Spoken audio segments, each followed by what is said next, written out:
Welcome to assignment number 1 for Microsoft Excel in 2013. We're going to use Excel to create a spreadsheet for our business. We're going to launch the program and start a blank workbook. Now, since this is the first assignment that we're going to do with Microsoft Excel, we need to go through some of the things that you see in any spreadsheet. First of all, a spreadsheet is designed and organized according to cells. Just like in the game Battleship, where you have columns that are letters and rows that are numbers, you can identify cells such as this one such as G6. To enter in information into a cell, you simply click it and start typing. And so I'm going to type employee payroll. Press enter, and you notice that this cell, even though it extends into column B, really it is only in A1. Now let's use Excel as a payroll. We're going to keep track of the hours that our employees worked this week, and we'll keep track of their wages. So first of all, we need to put some column headings in. So I'm going to put in the title, last name, and then first name, and then I'm pressing tab between these keys so that the selection moves to the right. Hourly wage, and then I'm going to put in the date. Let's say January 1st and press enter. Over here I'm going to say that this is the hours worked, and this is their total pay. So I'll just put the word pay. Now you notice you can expand a column by clicking between the column headers, like between D and E. Now you can see the whole word. The next thing you need to do is you need to invent some names. So you get to come up with about 20 names, maybe 15 for your employees. I'll type them in now. Now you can see that I've invented names, last names and first names, and now I'm going to give them an hourly wage. Each person makes about $15 or so, so I'll type in some numbers here. You notice when you type in numbers, they are right justified. When you type in the person's name in your spreadsheet, that they are all left justified. That's just a convention that Microsoft Excel uses so that you can identify letters versus numbers. Now, one of the items that you will most commonly use in Excel is formatting. These are all hourly wages. I'm going to select this range with my mouse by clicking and dragging. The first square is actually highlighted even though it's white. The other ones are gray. But what I want to do is change them into a currency. So I'm going to click on the dollar sign up here, and you notice that they all become dollar signs. They all are the hourly wage for each employee.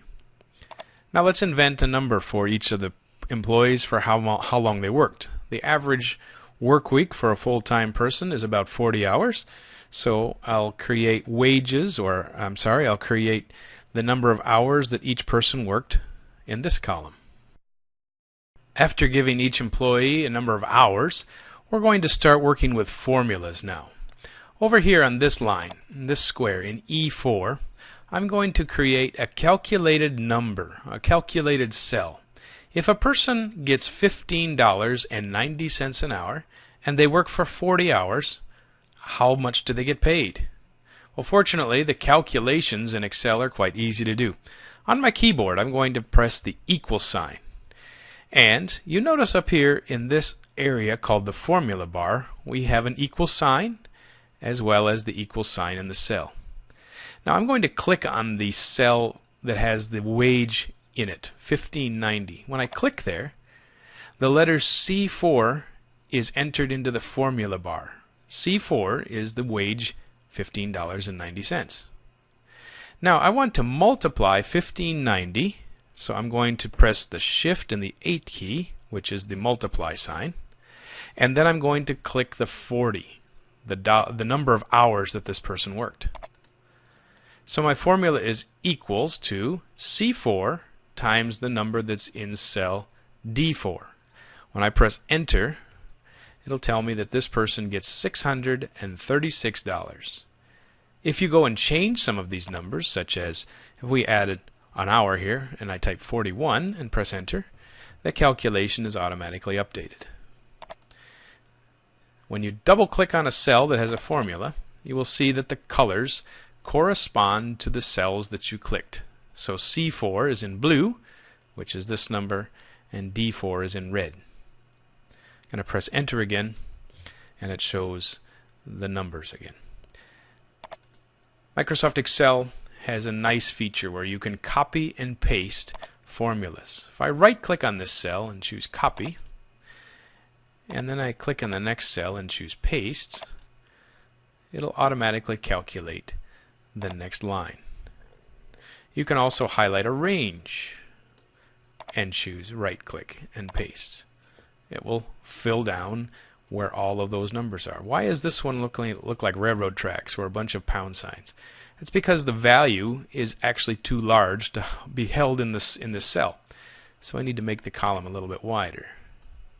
And now it becomes visible.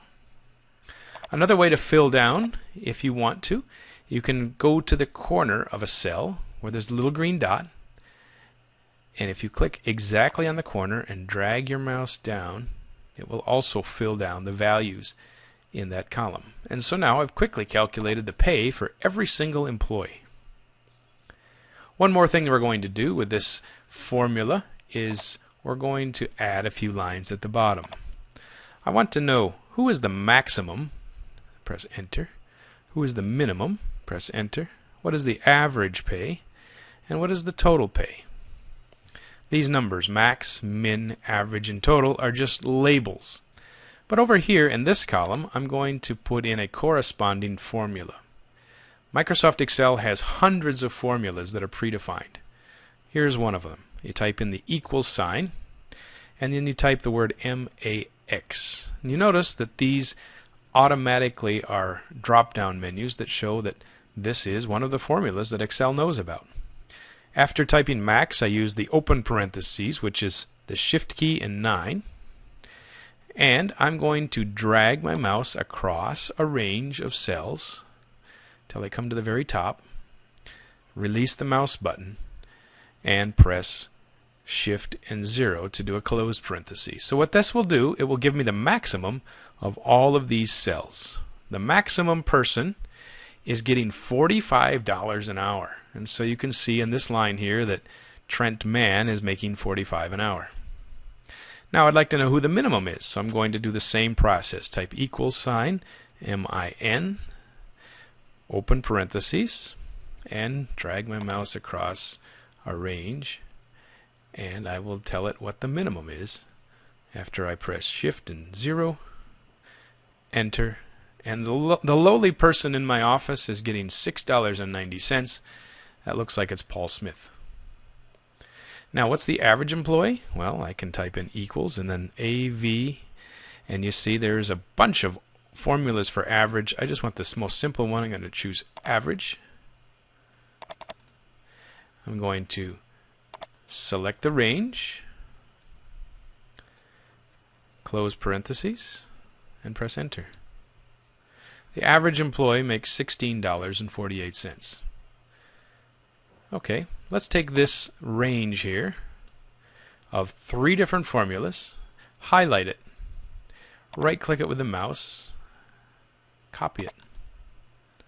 Now I want to click in the next column over, right click, and paste, and now you see that we have the maximum, the minimum, and the average for the number of hours that are being worked.